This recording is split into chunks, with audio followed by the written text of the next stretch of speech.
Donc voilà. Donc tournez dans Colossiens chapitre 1, verset 3 à 8. On est dans notre série sur Colossiens. Et évidemment, je ne vais pas vous parler de COVID-19 parce que comment ça peut être... Ben, c'est pas inutile de s'en parler puis de se garder informé, mais à la fois, tout a été dit, là. Est-ce que si j'avais rien entendu... Bon, c'est un miracle, vous n'avez rien entendu là-dessus. Ouais. Mais je vais juste faire une petite parenthèse par rapport à la foi et l'attitude de foi qui est nécessaire dans des situations comme celle-là, mais sans plus. J'aimerais plutôt qu'on s'intéresse à la lecture de Colossiens chapitre 1, versets 3 à 8. Donc la semaine dernière, si vous vous souvenez bien, on a vu deux éléments importants, deux éléments qui pointent au début de la lettre de Colossiens. On avait vu que il y avait la grâce et paix. Et si vous vous souvenez bien, on avait dit grâce et paix que Paul leur souhaitait. C'était pas nécessairement juste une formule de salutation polie, mais que ça englobait toute la question des promesses messianiques. Donc c'est quelque chose qui était promis aux élus. Pour le royaume de Dieu, et c'est comme si Paul en parle comme d'une chose qui est maintenant présente. Et évidemment, il leur souhaite de le vivre pleinement. On avait vu ça. Et on avait vu ensuite l'importance de l'action de grâce. Paul rend grâce à Dieu. Et c'est de là qu'on va partir aujourd'hui. Et il rendait grâce à Dieu pour deux attitudes. Donc, je vais lire le texte et vous allez voir quelles sont les deux attitudes qui élèvent l'action de grâce de l'apôtre Paul au verset 3, qui commence comme ceci. « Nous rendons grâce à Dieu, le Père de notre Seigneur Jésus-Christ, et nous ne cessons de prier pour vous, ayant été informés de deux choses. De votre foi en Jésus-Christ, et deux, de votre charité pour tous les saints. » Vous sentez bien que l'apôtre Paul, à la fois reçoit Épaphras à Rome, donc il reçoit un certain nombre d'informations qui suscitent une inquiétude qui va l'amener à écrire la lettre, mais c'est important de dire que Paul ne fait pas que recevoir ça d'Épaphras.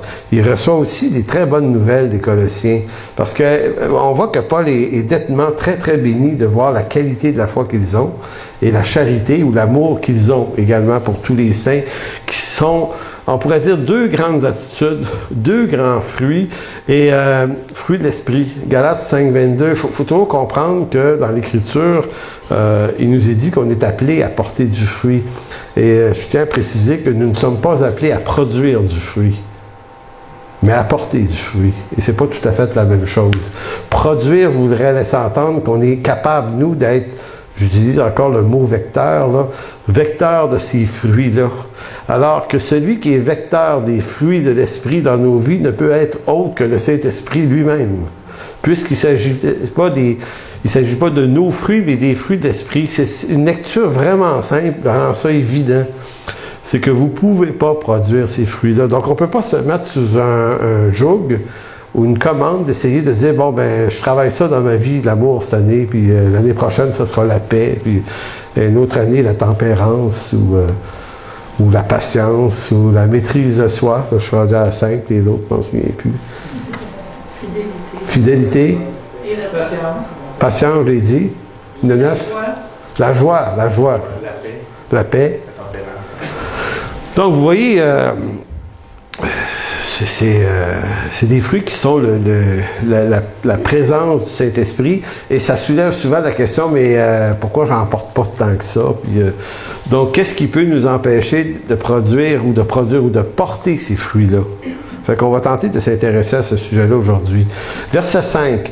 À cause de l'espérance, donc, si on relit au verset 4 pour se mettre dans la suite du texte, ayant été informé de votre foi en Jésus-Christ et de votre charité pour tous les saints, à cause de l'espérance qui vous est réservée dans les cieux, et que la parole de la vérité, la parole de l'Évangile vous a précédemment fait connaître.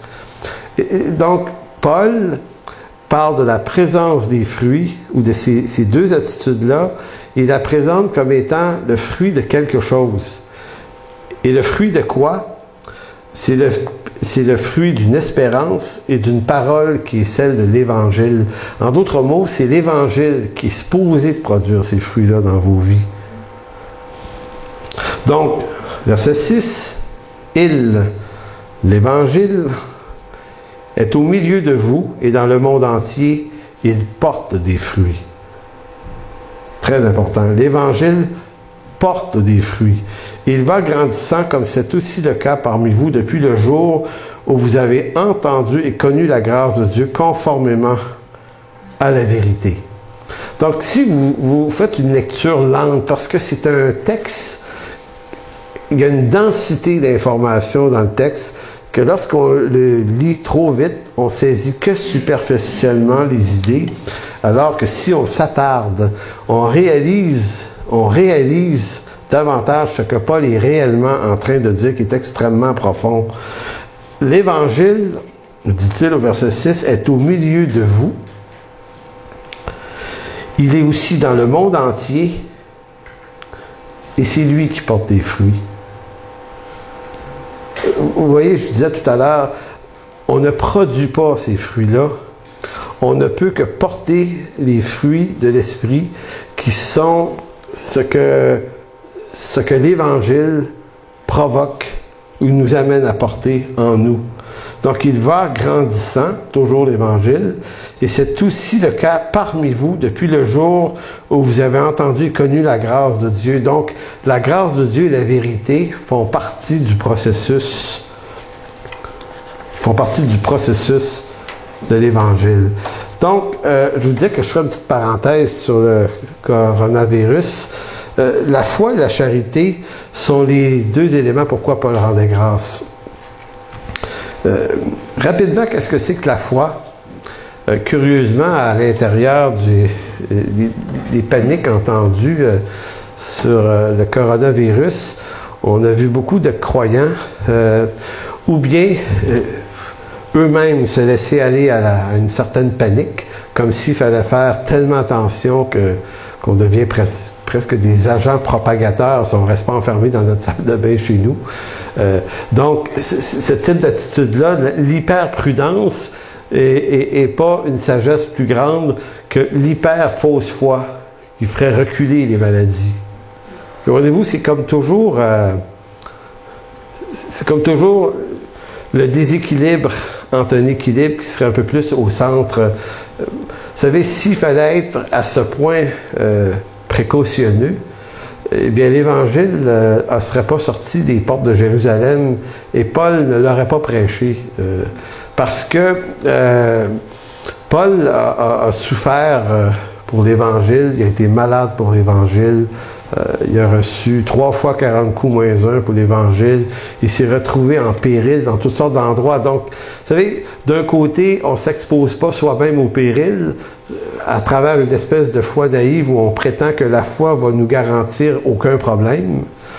Donc, ça va pas. Mais à la fois, de venir entrer dans des précautions qui fait qu'on ne fait plus rien par crainte du problème possible, ben on voit que ça non plus, l'Évangile ne répond pas à cette réalité-là. Donc, il faut juste équilibrer les choses, et c'est là que la foi devient un élément très, très instructif. La foi ne vous dit pas que votre foi fera en sorte que vous ne serez jamais malade et que vous n'aurez jamais aucun péril. Si c'était vrai, alors 2 Corinthiens 11 n'existerait pas. Parce que 2 Corinthiens 11, c'est la nomenclature, c'est le CV de toutes les souffrances que Paul a dû endurer à cause de l'Évangile. Je vous dis ça, si Paul était un homme de foi et que la foi repousse les problèmes, ben Paul ne nous raconterait pas les problèmes qu'il a eus, alors que Paul nous raconte la multitude des problèmes qu'il a eus. Donc, est-ce que Paul manquait de foi? Ça ne fait aucun sens. Donc, comme je vous dis, Paul a risqué des choses. Mais Paul n'est pas téméraire en même temps. Maintenant, la foi, c'est pas ce qui repousse les problèmes dans nos vies. La foi, c'est ce qui nous fait être capable de les affronter avec confiance. La foi, du mot pistos, signifie pas puissance qui m'habite, qui fait que tout ce qui est dangereux va s'éloigner de moi. Donc, la foi, veut dire faire confiance, placer, mettre sa confiance. Et marcher par la foi, ça signifie de mettre sa confiance en Dieu. Vous avez un exemple fameux de ça dans l'Ancien Testament. Vous en avez plusieurs, mais je vous nomme celui qui est dans Daniel chapitre 3. Les 3 Hébreux qui ont été jetés dans une fournaise, leur foi, c'était pas « on a tellement la foi en Dieu qu'il va nous délivrer des flammes de la fournaise, nous en sommes convaincus par la foi ». Non, la foi des 3 Hébreux, bien qu'ils ont été délivrés de la fournaise, c'était plutôt « nous faisons plus confiance à toi, Dieu, que nous faisons confiance à celui qui nous garage dans la fournaise ». Donc, tu sais, le roi qui est menaçant, puis eux autres vont dire « écoute, tu peux penser ce que tu veux ». C'était Nabuchodonosor, hein? Mais nous, on n'obéira pas à la crainte que tu essaies de nous imposer. Donc, jette-nous dans la fournaise parce que nous, notre confiance est dans le Dieu qui fait que même si on brûle et on meurt dans la fournaise, ça va bien quand même. On se retrouve dans la présence de Dieu. Donc, ces hommes-là ne font pas preuve de témérité. Ils ont été condamnés à la fournaise, mais ils font preuve de foi dans le sens où c'est pas une question que ma foi va empêcher la fournaise de me brûler, bien que Dieu a fait ce miracle-là. Et là, on ne peut pas dire que la foi éteint toujours les flammes, parce que d'autres ont été brûlés d'autres fois. Il faut comprendre que Dieu fait des miracles, et les miracles sont souvent personnalisés. Ça fait partie de l'expérience de ces 3 hommes-là. Vous ne pouvez pas en faire un principe en disant « maintenant, toutes les fois qu'il y aura un feu, je n'aurai point peur, puisque comme les 3 Hébreux, moi... » Non, c'est pas un principe, c'est une expérience de foi qui est merveilleuse. Donc, boycottons l'amiante. Oui, c'est ça. Ça, des kits en amiante. Donc, vous voyez l'idée, c'est vraiment intéressant parce que leur foi, c'était pas notre délivrance est certaine. La foi, c'est notre délivrance est celle que Dieu va permettre qu'on ait. Donc, ou bien le feu ne nous brûle pas, ou bien il nous brûle, qu'on se retrouve au ciel. Dans les 2 cas, on aura fait confiance à Dieu de toute façon. Dans la vie, c'est un peu la même chose. On est exposé à différents défis. Bon, le coronavirus en est un. Donc, soyons extrêmement prudents. Évidemment, on se réunit cette semaine, mais à partir du moment où les gouvernements vont exiger qu'il n'y ait plus de rassemblement, on n'en fera pas. Ce ne serait pas la foi de simplement défier les autorités pour dire nous autres on est plus forts que ça. Non, on comprend que les gouvernements ont une responsabilité civile, puis nous on a la responsabilité de faire partie du bien commun de ces décisions-là. Donc on ne veut pas transférer notre foi en témérité, mais en même temps, on n'a pas besoin de se laisser aller à des paniques, puis c'est tentant parce que si vous avez vécu ça comme moi, cette semaine, on voit ça monter, tu sais, la panique, puis à un moment donné, ça nous secoue un peu, puis là, on se dit, ouais, on devrait peut-être faire plein de gens, puis plein de ci, puis plein de ça, puis on commence à paniquer, puis on commence à penser qu'on va manquer de quelque chose. Donc, on peut être affecté de cette façon-là. Puis à un moment donné, il a fallu juste faire un reset, puis dire, non, mais on va être prudent, mais on va faire confiance à Dieu. Des crises comme ça, il y en a eu plein d'autres dans l'histoire de l'humanité. L'humanité s'en remet toujours. Il y a juste une crise que l'humanité s'en remettra jamais, c'est le retour de Jésus-Christ. Ça va être la dernière grande crise, ça va finir là. Toutes les autres, elles sont parfaitement sous la main et la souveraineté de Dieu. Donc, que ce soit un virus comme ça, que ce soit des défis de santé, tu sais, M. Joffre a été un modèle pour nous cette année, hein, passer des temps difficiles avec un cancer, et puis ce qui nous témoignait souvent, c'est qu'il fait confiance au Seigneur. Mais il y a la précaution d'aller voir les médecins. Donc, c'est pas une foi présomptueuse qui fait que... Donc, on est toujours en train d'équilibrer les choses telles que l'Écriture nous demande de le faire. Ça peut être des problèmes financiers, ça peut être des problèmes de toutes sortes, là, mais tous les problèmes se gèrent de la même façon. C'est qu'il faut arrêter, se souvenir quel est le Dieu qu'on sert et que quoi qu'il arrive, il va prendre soin de nous. Donc, restons relax. Restons relax et soyons prudents à la fois.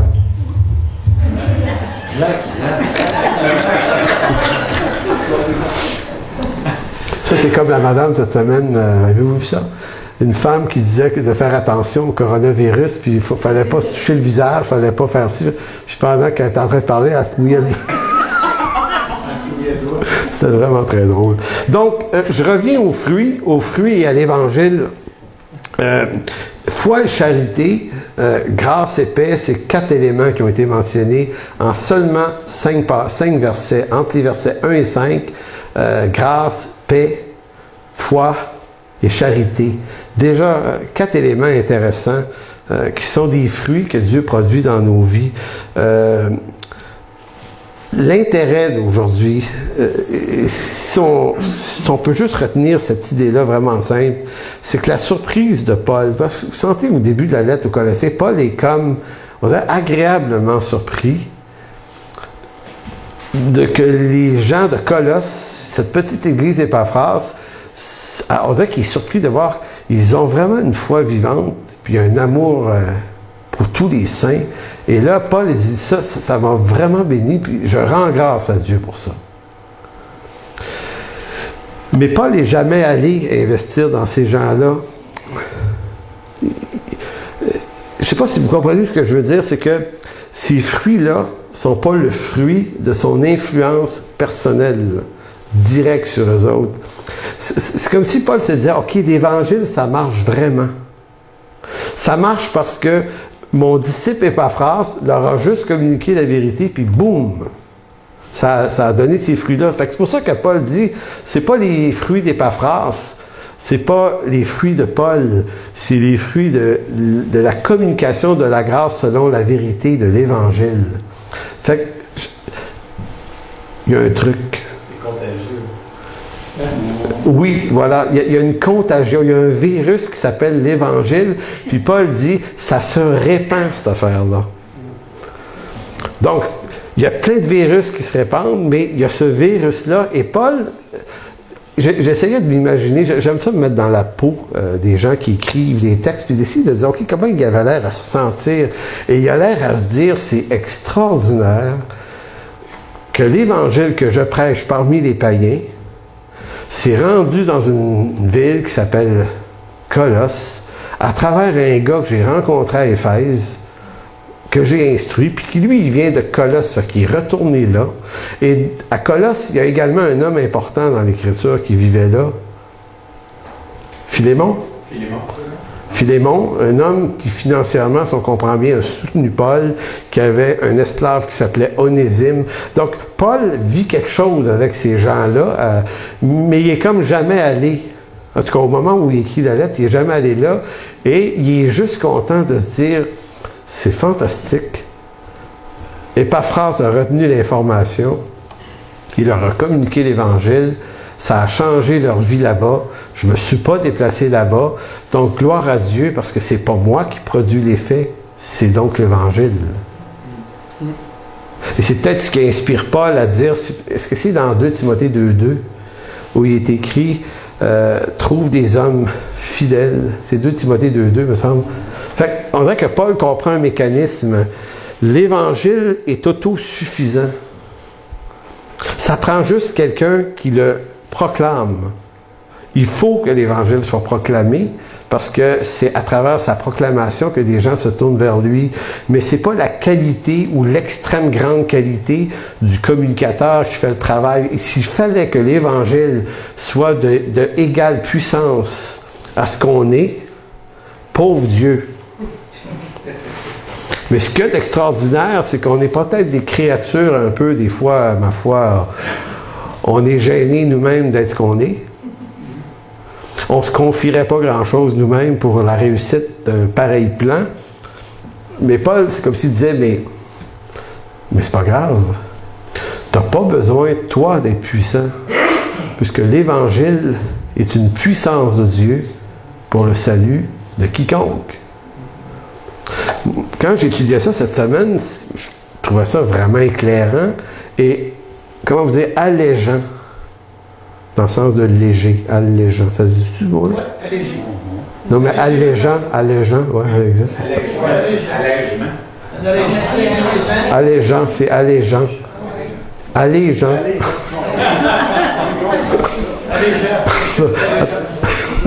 Donc, non, mais ça rend le fardeau léger. Puisque Jésus nous dit, j'ai un fardeau léger pour vous, puis des fois on dit, il est lourd pareil. Mais il est lourd quand on a décidé d'en prendre la responsabilité, de le faire arriver, et on a la responsabilité d'en faire susciter les fruits. Donc on veut. Mais là, c'est comme si Paul disait, mais non, mais l'Évangile s'occupe de ça. Faites juste le dire. Et ça, c'est fantastique. C'est intéressant. Et vous savez, dernièrement, je suis allé visiter une cousine dont le conjoint a un cancer très virulent. Il lui restait 2 mois à vivre, il y a 2 semaines, donc 1 mois et demi maintenant, probablement. J'avais jamais rencontré cet homme-là qui n'était pas croyant. Et puis, je sors avec ma cousine parce que son conjoint est mourant, mais bref, on se parle de temps en temps, puis moi je l'encourageais, puis je disais, hey, écoute, je prie pour toi, puis bon, est-elle croyante ou pas, c'est pas clair, mais je prie pour toi pareil, puis à un moment donné, ça faisait plusieurs fois que je lui parlais, je lui dis, écoute, je te propose d'aller vous visiter chez vous, c'est possible? Elle dit, ben oui. Puis j'ai dit, très honnêtement, c'est parce que j'aimerais ça aller prier pour ton conjoint. Ah, elle dit, ouais. Ben, il en a parlé, puis lui, il a dit, ouais. Non, mais comprenez, quand tu es devant l'extrême possibilité de. Fait que. Puis moi, j'aime pas trop m'imposer dans ça, mais en même temps, bon, je me suis rendu là. Genre une heure avec l'homme, je ne le connaissais pas, je ne l'avais jamais vu, très sympathique. Puis, ma cousine, évidemment, est une femme extrêmement sympathique, ça je le savais. Fait qu'on a jasé de toutes sortes d'affaires. Puis à un moment donné, on commence à parler de la mort, tu sais, c'est un voyage. T'as-tu préparé le voyage? Tu sais, tu vas en voyage, tu regardes où tu vas avant, tu sais. Puis elle dit, ouais, mettons.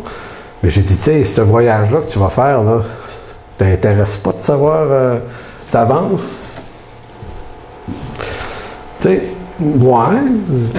Ben, j'ai dit, l'Évangile t'en parle de ça. OK, bon. Fait que finalement, on a prié ensemble. Et je leur ai envoyé l'Évangile de Jean. Et il y a 2 jours, je les ai rappelés. Puis c'est un petit peu la même chose que Paul. Comprenez-vous, c'est que ça a fait quoi, l'Évangile? Tu leur laisses l'Évangile. Tu t'en vas, puis en revenant dans l'auto, tu dis, regarde, Seigneur, qu'est-ce que je peux donner d'autre à des gens que l'Évangile? Parce que, comme disaient Pierre et Jean, après la Pentecôte, quand ils se sont allés au temple, ils ont vu un homme, mais on dit, on n'a ni or ni argent, on peut pas. Ce que tu penses avoir besoin, on ne l'a pas, on ne peut pas te le donner, mais on peut te donner d'autres choses. Fait que je suis allé. Donc, quand je les ai appelés, pour prendre des nouvelles, comment ça va, puis là, dans la discussion, je dis, puis l'Évangile de Jean, vous l'avez eu? Elle dit, oui, on est en train de dire ça. Puis elle dit, là, j'en veux une version papier. Puis elle dit, c'est bon. Puis j'étais vraiment content. Fait que je me suis trouvé une Bible, aller leur porter cette semaine. Mais j'avais cet état d'esprit, c'est comme s'il y avait un impact. Et que l'impact ne dépendait pas de mon impact. Maintenant, peut-être que vous pensez que c'est intéressant comme pasteur de sentir qu'on a de l'impact. Mais en réalité, je trouve de plus en plus intéressant de réaliser que c'est l'Évangile qui doit avoir un impact. L'Évangile, Dieu va nous utiliser, mais c'est à l'Évangile d'avoir un impact. Donc, c'est pourquoi je dis que ça allège le fardeau de l'Évangile. Ça ne nous déresponsabilise pas, ça fait juste mettre le fardeau sur Dieu, puisque c'est son message. Donc, je me suis dit, et je vais conclure dans à peu près une dizaine de minutes. L'Évangile est suffisant à lui-même. Dans les premiers... Non, je ne vais pas vous relire des choses que... Bon, cette nouvelle est bonne pour nous aussi, car elle nous apprend que nous ne sommes pas appelés à produire les fruits de l'Esprit autant dans nos vies, que nous ne sommes pas appelés à produire quoi que ce soit dans la vie de qui que ce soit.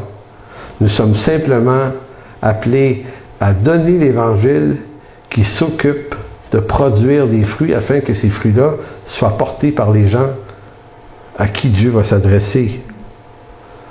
Donc, est-ce qu'on a une part dans l'acquisition des fruits? Admettons qu'on ramène ça à soi-même. Qui veut être porteur de l'ensemble des fruits de l'Esprit? Levez la main. Ceux qui ne lèvent pas la main, on va prier pour vous autres. Je ne sais pas ce que vous avez envie de porter, mais... Parce que c'est magnifique, parce que sont le fruit de l'esprit de Galates 5, 22? En passant, il y a d'autres fruits. On ne peut pas réduire ça à ça, mais le fruit est en quelque sorte le caractère de Jésus-Christ. Le fruit de l'esprit, c'est le caractère de Dieu, c'est le caractère de Jésus-Christ. Pourquoi on est appelé à porter ce fruit-là? Bien parce que, étant né de lui, on fait partie d'une nouvelle famille, dans une nouvelle sorte de vie, les nés de nouveau, on s'appelle. On est des nés de nouveau. C'est pas juste une expérience d'être de nouveau. C'est passer d'un monde à un autre, né de nouveau. C'est que je suis né dans un monde adamique en Adam, et je suis né de nouveau dans une nouvelle sorte de vie, et Jésus-Christ est le premier frère d'entre plusieurs de cette nouvelle famille. D'ailleurs, il y a aucune lettre qui le dit mieux que Colossiens. On va le voir un peu plus loin, ça, dans notre étude. Donc, on est des nés de nouveau. Donc, on appartient à cette nouvelle sorte de fruit-là. Et étant né de lui, on est donc appelé à porter les fruits de lui. Donc, la raison pour laquelle l'apôtre Paul suggère le fruit d'esprit, c'est pas pour qu'on devienne des Adam 2.0 améliorés. Parce qu'Adam, lui, est condamné de toute façon, mais c'est qu'on entre dans la perspective de cette nouvelle sorte de fruit, et dans cette nouvelle sorte de fruit, nouvelle sorte de vie, il y a les fruits qui l'accompagnent, et c'est le fruit de l'esprit. Mais vous ne pouvez pas forcer pour les faire arriver. Parce que c'est une nouvelle vie en Jésus-Christ. De la même manière que quand vous êtes nés d'Adam, ben vous êtes tous nés d'Adam en passant, vous êtes-vous rendu compte un jour que vous portiez les fruits de la vie adamique? Levez la main, ceux qui ont déjà vu ça. Ceux qui n'ont pas levé la main, on va aussi prier pour vous. T'as pas vu ça encore, Paul? C'est parce que là, il faudrait même des nuances. Ouais. En réalité, c'est que en Adam, on est pécheur et on n'a pas essayé d'être pécheur. Les fruits sont arrivés avec. En d'autres mots, c'est un tout inclus. On est pécheur en Adam, donc on porte les fruits. En d'autres mots, vous ne pouvez pas essayer de ne pas les porter. C'est une nature, ça vient avec. De la même façon, je me souviens, Pasteur Jeff disait très justement l'idée que tu ne peux pas demander à un pommier de faire pousser des oranges tout à coup. Il va produire les fruits qui sont inhérents à sa nature, à sa semence. Donc, cette idée-là est très importante. Donc, un pécheur ne peut pas produire autre chose que les fruits du péché, dans toutes ses dimensions. Eh bien, c'est un peu la même chose. La nouvelle sorte de vie en Jésus-Christ est porteuse de ses propres fruits. Maintenant, si c'est vrai, et forcément c'est vrai, Paul affirme ici que c'est l'Évangile qui est l'élément qui produit ces fruits-là. Vous vous souvenez? Si je le relis encore en parlant d'Évangile, il dit « Il est au milieu de vous, l'Évangile, et dans le monde entier, il porte des fruits. Il va grandissant comme c'est aussi le cas parmi vous depuis le jour où vous avez entendu et connu la grâce de Dieu conformément à la vérité. » Donc, Paul n'est pas en train de dire c'est vous qui les produisez, puis forcez-vous de les produire. Il est en train de dire c'est l'Évangile au milieu de vous qui produit ça. Donc, en d'autres mots, si on se demandait comment on produit les fruits en question, ben c'est en connaissant l'Évangile, en laissant de plus en plus l'Évangile comment dire, nous... La sève nourricière qui va alimenter le serment que nous sommes, étant connectés à Jésus, le vrai cercle. Tu t'amènes à ça? Amen. Amène à ça. C'est exactement ça. C'est que c'est de la responsabilité de l'Évangile. Et quelle est ma responsabilité? Ben, c'est de m'exposer à l'Évangile. Donc, je me suis posé une question et je me la suis posée en consultant un dictionnaire biblique. Vous connaissez probablement George Edenlad. Théologien bien connu. Edenlad. Si vous trouvez un livre en français, un dictionnaire biblique de George Edenlad, donc je suis allé voir, consulter le mot évangile, parce que je me suis dit, OK, c'est l'évangile. Mais là, je me suis dit, mais je connais ça, moi, l'évangile. Donc, c'est quoi mon problème si je sens que je ne porte pas les fruits? Et là, je me suis demandé, c'est quoi l'Évangile? Je suis en train de nous dire qu'on pense tellement savoir ce que c'est qu'on ne se questionne pas à savoir si on sait vraiment ce que c'est. Parce que, tu sais, quand tu crois savoir quelque chose, tu ne le questionnes plus. Et là, j'allais négliger de vérifier si ce que je pense que c'est ça. C'est où, là? Je suis rendu dans l'Évangile. Selon Edenvad. Selon Edenvad. Oh, non, mais je suis allé consulter son dictionnaire à lui. Et là, je me suis dit, je vais aller voir si ce que je pense que c'est, parce que je me suis sorti 3-4 affaires. L'Évangile, c'est la bonne nouvelle de Jésus-Christ. C'est son salut, c'est ci, c'est ça. Et quand je suis tombé sur un article de M. Ladd, je dis, OK, c'est... lui, l'Évangile, là, c'est énorme. C'est beaucoup de choses. Et je vous fais la lecture de 2-3 des 15 points. Outre le fait qu'on va dire le point 1, l'Évangile est la bonne nouvelle du pardon et du salut. Vous savez, nous, on a tendance à se dire ça vite. Pardon et salut, OK, bingo, c'est fait. Je vous lis un passage qui accompagne cette affirmation, qui dit que l'Évangile est la bonne nouvelle, le pardon, du pardon du salut, dans Acte 13, tournez pas là, verset 32. Et nous vous annonçons cette bonne nouvelle, l'Évangile, que la promesse faite à nos pères, Dieu l'a accomplie pour nous, enfants, en ressuscitant Jésus, selon ce qui est écrit dans le psaume 2e, « Tu es mon fils, je t'ai engendré aujourd'hui ». Acte 13. Je pense que ce qui pose un certain problème avec notre compréhension de l'Évangile, c'est qu'on en a une compréhension grossière et superficielle. Mais on n'en a pas une connaissance très, très, très précise et minutieuse. J'affirmais il y a quelques semaines que le Nouveau Testament se saisit mal lorsqu'on ne l'accompagne pas d'une vue de l'Ancien Testament. Eh bien, l'apôtre Paul en fait l'exercice ici. Remarquez comment il le dit, verset 32. « Et nous vous annonçons cette bonne nouvelle. » Mais il n'arrête pas là. Cette bonne nouvelle que la promesse faite à nos pères. Donc, Paul va dire, OK, si je veux comprendre ce qu'est l'Évangile, il va falloir que je comprenne quelles ont été les promesses qui ont été faites à nos pères. Verset 33, Dieu l'a accompli pour nous, leurs enfants, en ressuscitant Jésus, selon ce qui est écrit dans le psaume 2e. Il fait 2 occurrences à l'Ancien Testament. Je suis en train de nous dire que l'Évangile, on peut s'en faire une définition qui est strictement néo-testamentaire, mais ça ne sera pas l'Évangile complètement compris. L'Évangile, c'est aussi tout ce qui est annoncé d'avance dans l'Ancien Testament. Donc, ce qui avait été promis au Père, c'est que de la descendance d'Israël naîtra un Messie.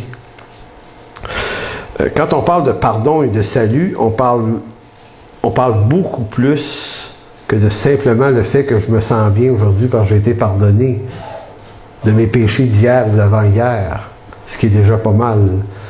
Mais c'est la qualité du pardon éternel que j'ai reçu en lui, qui avait été promise au Père d'Israël, Abraham, Isaac et Jacob. Donc Dieu a agi envers moi en vertu d'un dessein d'élection. Il m'a fait être enfant dans cette nouvelle famille de Dieu. Et il a mis à mon compte toutes les promesses messianiques que l'Ancien Testament annonçait par le Fils. Ça m'a été parfaitement acquis. Si je saisis mal ou superficiellement cette vérité-là, je viens de louper une partie de ce qu'est l'Évangile. Une deuxième définition de ce qu'est l'Évangile. L'Évangile est la révélation de l'amour de Dieu. Jean 3,16. J'ai pris le verset le plus simple pour le dire. « Car Dieu a tant aimé le monde qu'il a donné son Fils unique afin que quiconque croit en lui ne périsse point, mais qu'il ait la vie éternelle. » Dieu a tant aimé le monde. Certains vont faire dire à ce texte-là, Si Dieu a aimé tout le monde, pourquoi Dieu ne sauve pas tout le monde? Mais en fait, le monde ici ne fait pas référence à des personnes. C'est le monde au sens de sa création. C'est le mot cosmos. Dieu a tant aimé sa création qu'il a donné son Fils, afin que des quiconques soient sauvés, ne périssent point, mais qu'il ait la vie éternelle.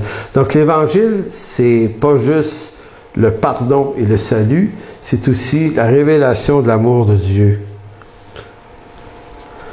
Et je vous en sers un dernier, dans 2 Corinthiens chapitre 5. Il y en a 15. Mais voici le 3e. L'Évangile est l'acte d'imputation de mon péché à Jésus-Christ. Celui-là est un des plus importants à comprendre, mais comprenez-vous que c'est un autre angle de ce que c'est l'Évangile. Donc l'Évangile, c'est beaucoup, beaucoup de choses. C'est pas juste « je suis sauvé », c'est une bonne nouvelle pour moi, c'est toutes les actions, les multiples actions de Dieu à mon endroit, qui dans mon salut font de moi une nouvelle création. Donc le fruit qui va être le fruit de cet évangile-là me vient d'une bonne connaissance de l'évangile. Donc on croit comprendre que Paul se réjouit que l'évangile a produit tant de fruits ou des bons fruits chez les Colossiens parce qu'ils ont bien reçu l'évangile. Donc dans 2 Corinthiens chapitre 5, quand on parle d'imputation, vous savez ce que ça veut dire? C'est le contraire d'amputation. Se faire amputer un membre, c'est se le faire enlever. L'imputation, c'est de se faire ajouter quelque chose. Car Dieu était en Christ, réconciliant le monde avec lui-même, en n'imputant point aux hommes leurs offenses. Et il a mis en nous la parole de réconciliation. Nous faisons donc fonction d'ambassadeurs pour Christ, comme si Dieu exhortait par nous. Nous vous en supplions au nom de Christ, soyez réconciliés avec Dieu. Celui qui n'a point connu le péché, il l'a fait devenir péché pour nous, afin que nous devenions en lui justice de Dieu. Il y a le mot imputation dans ce texte. Car Dieu était en Christ, réconciliant le monde avec lui-même, en n'imputant point aux hommes leurs offenses. Faut vraiment bien saisir cette réalité-là, parce que cette pleine compréhension, une bonne révélation de cette richesse, de cette déclaration-là, ça change les choses dans nos cœurs, dans nos vies, dans nos esprits, dans nos têtes. Ce que Paul est en train de dire, c'est que lorsque Jésus-Christ, et un théologien qui l'a bien expliqué, ça c'était Louis Perry Schaeffer dans son livre qui s'appelle « La grâce ». C'est un ouvrage magistral sur la grâce de Dieu. Il nous dit, lui, que mes péchés, vos péchés, n'ont pas simplement été pardonnés au sens de l'oubli, mais c'est comme le package de vos péchés et des miens ont été pris et ont été ajoutés à Christ. Donc, Dieu a imputé mes fautes, vos fautes, à Jésus-Christ. Imputer veut dire ajouter quelque chose. Donc, en quelque sorte, Dieu a imputé mes fautes à Christ en les amputant de nos vies. Il se peut. Avez-vous déjà entendu dire qu'une personne qui se fait couper un bras va avoir une mémoire fantôme du bras? Ben, on a une bonne mémoire fantôme de nos fautes qui ont été amputées. Mais elles sont amputées quand même. Fait que t'as beau avoir cette mémoire fantôme du bras, parce qu'il y en a qui c'est comme s'il se sentait encore, mais il n'est plus là.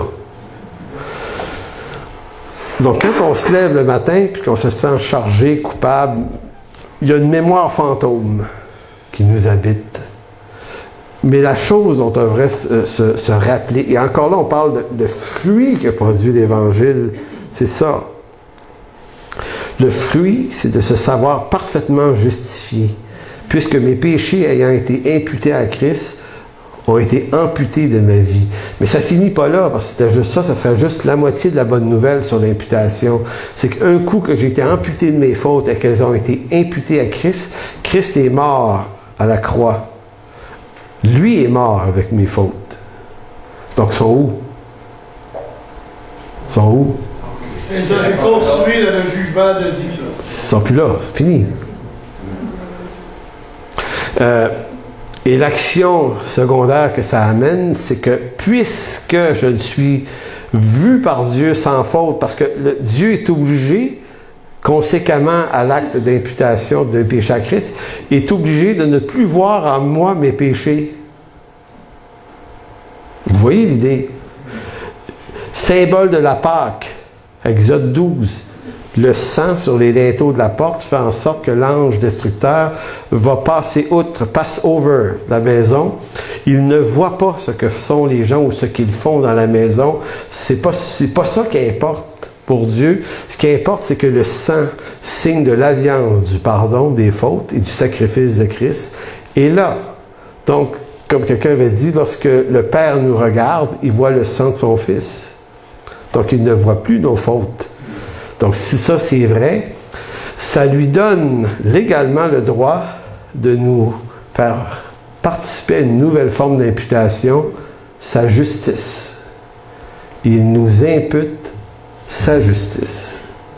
Donc, il nous ajoute. Donc, amputer nos péchés en vue de nous imputer sa justice. Ce qui fait que ça nous rend citoyens de la maison de Dieu. Je reviens en terminant sur cette même idée qu'on a dit au début. Nous sommes des nés de nouveau et une personne née de nouveau est par définition vue par Dieu comme une personne qui est sans faute.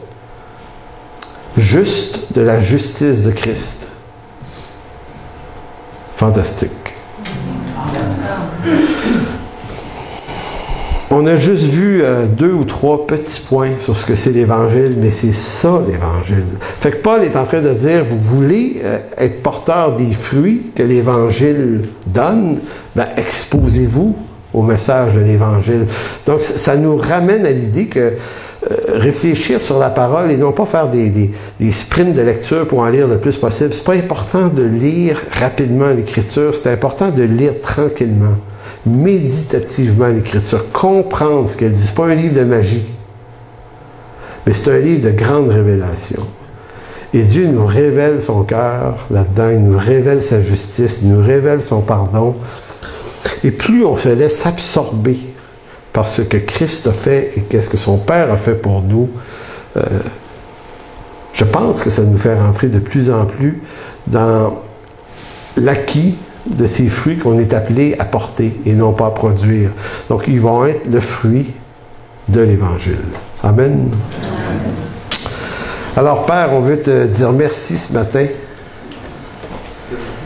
pour ta parole, pour ton Évangile.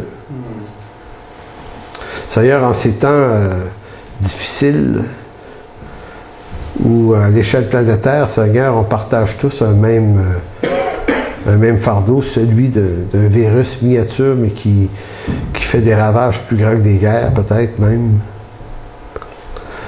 Seigneur, on veut simplement placer notre confiance en toi, que quoi qu'il arrive, Seigneur, tu restes souverain sur toutes ces choses.